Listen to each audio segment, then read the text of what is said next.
No ano 2014, un grupo de profesores da Universidade Federal de Goiás, do campus de Goiânia, tiveron que tomar unha decisión dentro do Centro Editorial e Gráfico. Que facer con as vellas máquinas do que tiña sido a imprensa universitaria? A imprensa universitaria fora fundada no ano 1962 para ser a gráfica da universidade e como embrión do que sería a editora da universidade. É claro que no ano 1962 esas máquinas eran todas tipográficas. E así foron as edições dos libros e a produción gráfica en xeral. Foron produtos feitos tipográficamente até que chegamos á década de 1980 e comezou a paulatina, porén constante e definitiva sustituición das máquinas tipográficas pela produción offset. Que aconteceu con esas máquinas? Tratábase de máquinas que no anos 62 eran novas, eran de excelente cualidade. Había máquinas nacionais, mas depois había tamén máquinas alemás e máquinas estadounidenses. As alemás eran as impresoras e as estadounidenses eran as linotipos. Esas máquinas, a partir da década de 1980, foran ficando relegadas na produción, mas se tiñan adaptado para usos da cadella de produción offset. As impresoras usábanse para corte e vinco, as linotipos, como eran pesadas, foran ficando un cantiño. Os tipos se foran perdendo, os clixés se foran perdendo, mas de todas as formas aínda había xogos de tipos, aínda había clixés e algo moito importante, había funcionarios con o know-how, ou sexa, eles pasaran a se integrar na cadella de produción offset, mas aínda sabían como producir en tipografía. Así chegamos ao ano 2014. E no 2014 ese grupo de profesores decidiron, xa que están aquí esas máquinas, xa que están aquí aínda eses insumos, xa que temos espazo e inclusive xa que temos persoas que aínda saben usar estas máquinas, por que non reconstituir a tipografía? Por que non por de novo a funcionar a tipografía? E aí houve un debate. Que se quería facer? Un espazo museístico, de visitación, onde ver máquinas e mostrar aos alumnos do diseño gráfico, da comunicación, como era anteriormente a produción de libros, ou sexa, un lugar de visitación pedagóxico, ou verdadeiramente voltar a facer producir esas máquinas. Nos decidimos que non facía moito sentido ver máquinas que non funcionaban e decidimos asumir ese desafío. Non só mostrar as máquinas estaban en internet, xa se podía asistir a moitas reportaxes sobre o que tiña sido no mundo a tipografía. Non queríamos iso. O que queríamos era ese desafío, asumilo, voltáramos a producir tipográficamente. E así foi. Houve que recompor a cadella de produción tipográfica, houve que aprender, neñún de nós tiña coñecementos en tipografía, sobre todo había entusiasmo, boa vontade e depois planexamento. E a partir diso, non só mostramos de novo unha tipografía, mas o que fixemos foi mostrar unha tipografía en funcionamento e non con finalidade simplemente experimental, mas con a finalidade de voltarmos a producir os libros tal como se tiñan producido na década de 1960 e 1970, a seguir O que faremos será mostrar e explicar parte desa produción e depois chegarmos a unha síntese conclusiva, mostrando cual foi a nosa experiencia, valeu a pena e en que sentido, que dificultades tivemos que enfrentar. E, sobre todo, observar o seguinte: no ano 2020 é aínda posível producir tipográficamente e de forma industrial libros?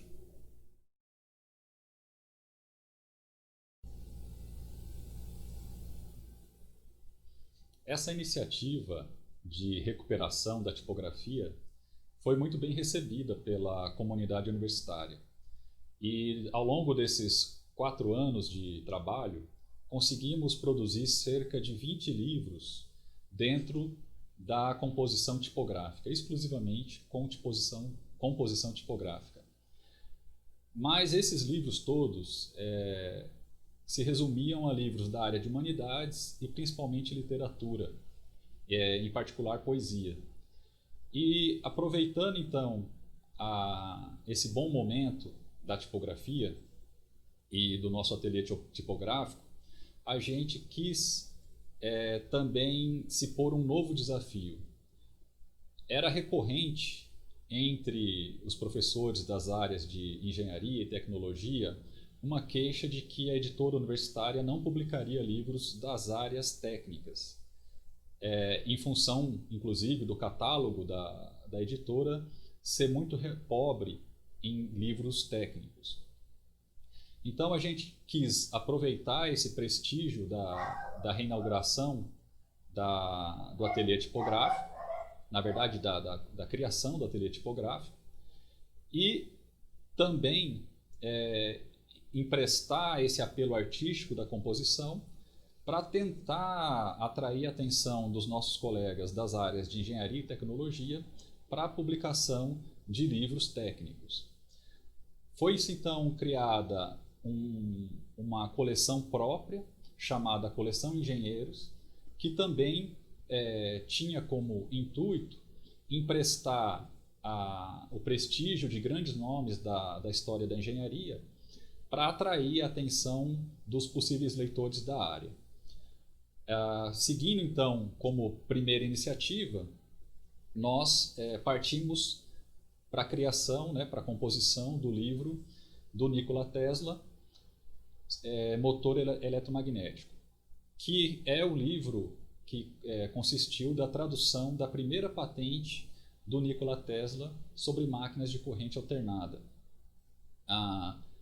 Esse livro ele se mostrou um desafio muito grande dentro da tipografia, em função do tipo de composição que ele demandava. Foram necessárias mais de 10 provas até conseguir se chegar na composição final. Além disso, nós testamos várias técnicas para compor as imagens originais da patente, para tentar deixar o mais próximo possível dos desenhos originais. Foram tentadas xilogravuras gravadas a laser, como a que aparece em tela nesse momento, e também finalizamos com clichês metálicos, que foi o que se mostrou mais viável dentro da nossa realidade de produção. Essa iniciativa, embora tenha se mostrado bastante interessante do ponto de vista da composição tipográfica e artística, ela, na verdade, mostrou para nós que, do ponto de vista de produção de livros técnicos em escala, como uma gráfica industrial, seria completamente viável. Infelizmente, apesar da repercussão e, podemos dizer, até do sucesso da publicação, ela também não foi suficiente para atrair a proposta de novos títulos para a coleção, e que acabou se limitando então a essa única publicação do Nikola Tesla.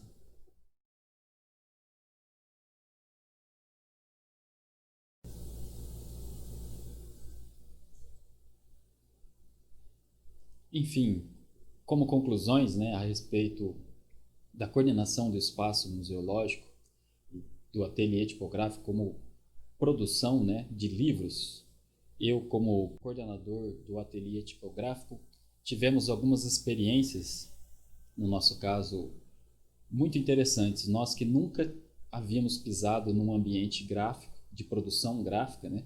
Tivemos a oportunidade de conhecer as máquinas, os tipos de equipamentos que são usados nas gráficas, desde as épocas remotas, como são as máquinas que tinham lá no ateliê tipográfico, até mesmo as máquinas modernas, né? Foi um laboratório muito interessante, no sentido de conhecer as máquinas, ver as características das máquinas, de projetos de máquinas, para esse ambiente, para os alunos de engenharia mecânica, principalmente, e para o pessoal também dessa área de design gráfico, de jornalismo, entre outros cursos. Foi muito interessante para ver como que era feito antigamente, como que é feito hoje.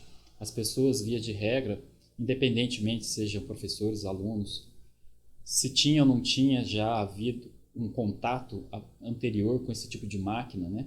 Ficavam muito impressionados para ver aquelas máquinas antigas no espaço do ateliê tipográficos. Nós tínhamos diversos tipos de máquina. Tivemos a felicidade de ter praticamente um exemplar de cada tipo de máquina ao longo de toda a história da evolução das máquinas para a impressão. Desde as máquinas totalmente manuais, máquinas semiautomáticas, até máquinas completamente automáticas. Além das máquinas, nós tivemos que lidar também com a coordenação de equipes, as pessoas que faziam toda a parte de preparação, a parte de revisão, a parte de impressão propriamente dita. Foi uma das partes mais complicadas e mais desafiadoras do ponto de vista da formação do espaço de produção, principalmente quando a gente ia lidar com as máquinas mais antigas, como as linotipos, né? Houve uma busca, um período de busca grande até que se encontrasse um operador e que, para nossa sorte, também era um mecânico desse tipo de máquinas. Entretanto, praticamente todas as máquinas corriqueiramente apresentavam problemas, precisavam que peças fossem substituídas e, obviamente, a gente não tinha como substituir essas peças por peças novas ou peças em boas condições, e muitas vezes a gente tinha que recorrer a recursos improvisados para a substituição dessas peças, para que a gente conseguisse coordenar toda a equipe, onde cada um tinha que ter os desenvolvimentos ali na parte de preparação, na parte de execução, e foi um grande desafio, então, a gente conseguir imprimir em torno de 21 livros durante o período que nós estivemos lá. Nós conseguimos produzir quantidade de livros relativamente grandes, dado a quantidade de desafios que nós tínhamos, mas a qualidade em relação à época que essas máquinas trabalhavam enquanto elas estavam novas e com a quantidade de pessoas especializadas em cada uma das etapas de subatividades que são necessárias entre a etapa de preparação do texto até a parte de criação das linhas através do linotipo, ou da parte de fazer a montagem das ramas e propriamente de ir para a parte de primeiras impressões, revisão, acertos e depois a produção final. O processo como um todo se mostrou inviável, principalmente pela capacidade das máquinas de produção, pela capacidade de se conseguir a quantidade de pessoas necessárias para que se consiga fazer este tipo de produção. Entretanto, a gente ficava muito satisfeito quando a gente tinha visitas, principalmente de pessoas que tiveram um relacionamento com esse tipo de ambiente, com essas máquinas, antigos funcionários da imprensa universitária que chegavam até o ponto de chorar, ficavam emocionados quando vinham as máquinas novamente funcionando, vinham ser produzido, né, e conseguia ver e reproduzir na cabeça deles também todo aquele processo, e com isso vinha todas as imagens das pessoas e do processo produtivo da época que eles estiveram lá naquele ambiente. Nós tivemos muitas experiências do ponto de vista, inclusive, às vezes, de engenharia, como, por exemplo, em um certo momento a gente escolheu substituir os clichês, que eram feitos de magnésio, por xilogravuras feitas em madeira. Entretanto, dado ao fato que a gente não tinha os artistas para fazer as xilogravuras manualmente, nós usamos os recursos tecnológicos, né? Nós usamos uma máquina laser para construir as estilogravuras para os livros, como é o caso aí dos livros que foram apresentados para vocês, o livro do Tesla, por exemplo. A gente usou algumas estilogravuras para produzir os gráficos que tinham nas obras que a gente publicou ao longo desse período aí.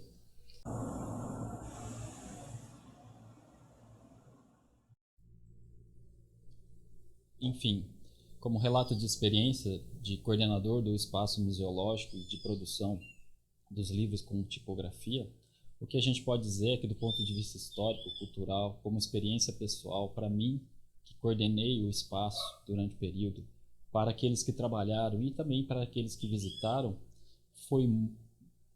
foram experiências muito enriquecedoras. Porém, do ponto de vista de produção, de competitividade, de produção de livros, pensando em linhas editoriais para uma universidade pública federal, a gente considera que a gente não conseguiu êxito e a gente considera que é inviável, dado as condições das marcas, dado a quantidade de funcionários que têm ainda esse conhecimento para a produção usando esses meios.